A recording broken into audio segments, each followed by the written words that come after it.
Monsieur le Président, Monsieur le Ministre, mes chers collègues, Bismarck disait « Les lois, c'est comme les saucisses, il vaut mieux ne pas savoir comment elles sont préparées ».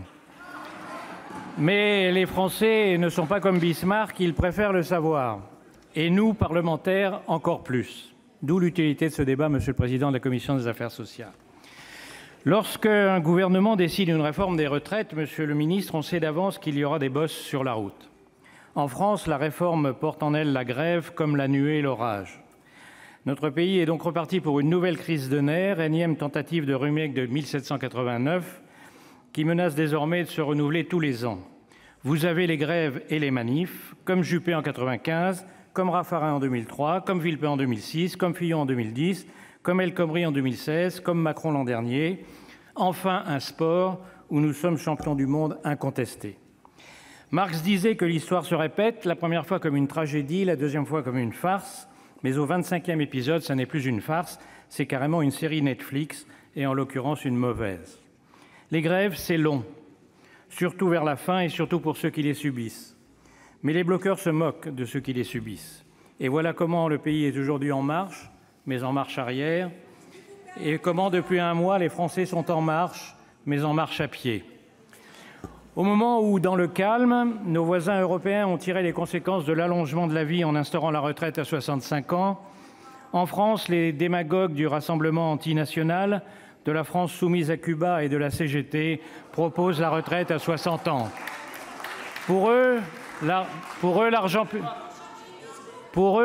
public, c'est comme l'eau bénite, tout le monde se sert. Mais à part eux, tous les Français savent que la réforme est inéluctable.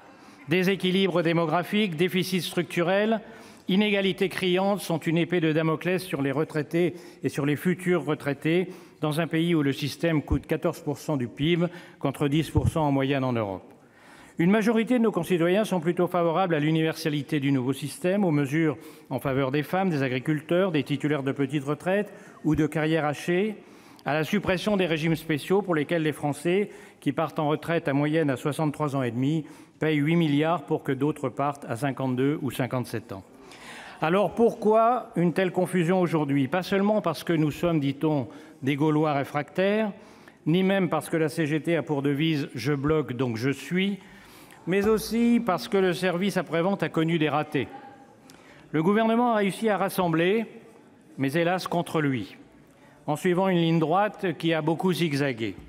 Je ne lui jette pas la pierre puisque, comme je le disais, chaque réforme depuis 50 ans met des centaines de milliers de gens dans la rue et personne n'a jamais trouvé la recette pour l'éviter. Mais nous aimerions quelques clarifications. Notre première inquiétude, c'est de voir chaque étape de la négociation augmenter la facture. Nous voudrions connaître le chiffrage exact de l'augmentation des dépenses publiques induite par toutes les mesures nouvelles annoncées chaque jour.